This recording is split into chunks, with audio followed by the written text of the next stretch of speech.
Good morning friends.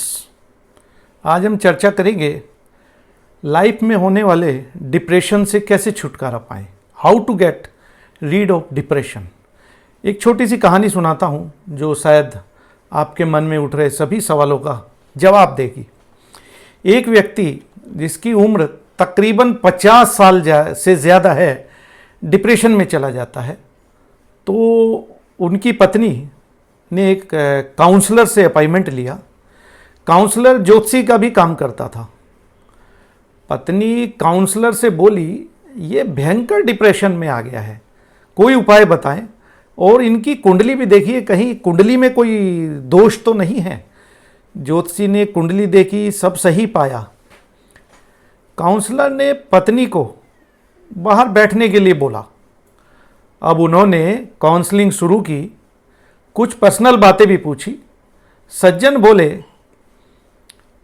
बहुत परेशान हूँ, चिंताओं से दब गया हूँ, नौकरी का बहुत प्रेशर है, बच्चों के एजुकेशन और जॉब की टेंशन है, घर का लोन, कार का लोन, और कुछ मन तो करता ही नहीं है। दुनिया मुझे एक तोप लगती है, एक बोझ लगती है, तो मेरे पास कारतूस जितना सामान भी नहीं है, मैं डिप्रेशन में हूँ। कहते हुए पूरे जीवन की किताब सज्जन ने खोल डाली। तभी बुद्धिमान जीनियस काउंसलर ने पूछा, 10th में आप किस स्कूल में पढ़ते थे? सज्जन ने उन्हें स्कूल का नाम बता दिया। काउंसलर बोला, आप ऐसा करें, उस स्कूल में जाइए और वहाँ से 10th क्लास का रजिस्टर लेके आइए। उस रजिस्टर में ध्यान रखिए सभी आपके क्लासमेट्स के नाम हो और उन्हें ढूंढ ढूंढ कर उनके वर्तमान जो हालात चल रहे हैं उसकी जानकारी लेने की कोशिश करें और सारी जानकारी को डायरी में लिख लें और फिर 1 महीने के बाद मुझे मिलना। सज्जन स्कूल गए, मिन्नतें करके रजिस्टर ढूंढवाया, फिर उसकी कॉपी लाए। उसमें करीब 120 नाम थे। महीना भर दिन रात कोशिश की, फिर भी मुश्किल उन्होंने 70-75 क्लासमेट्स के बारे में इंफॉर्मेशन कलेक्ट कर ली। किंतु इंफॉर्मेशन आश्चर्यचकित करने वाली थी।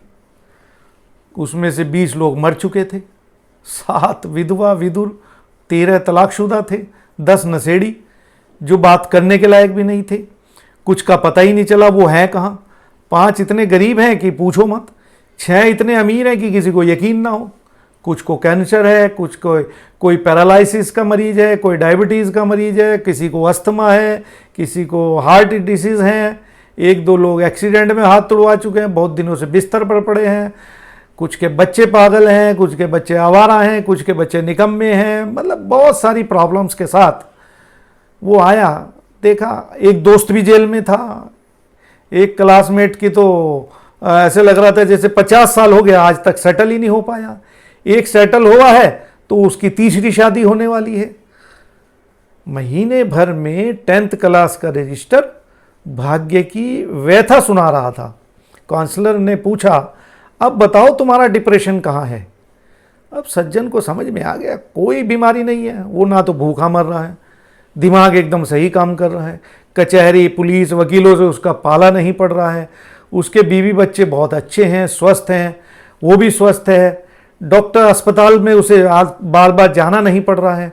सज्जन को महसूस हुआ कि दुनिया में वाकई बहुत दुख है और मैं तो बहुत सुखी और भाग्यशाली हूँ।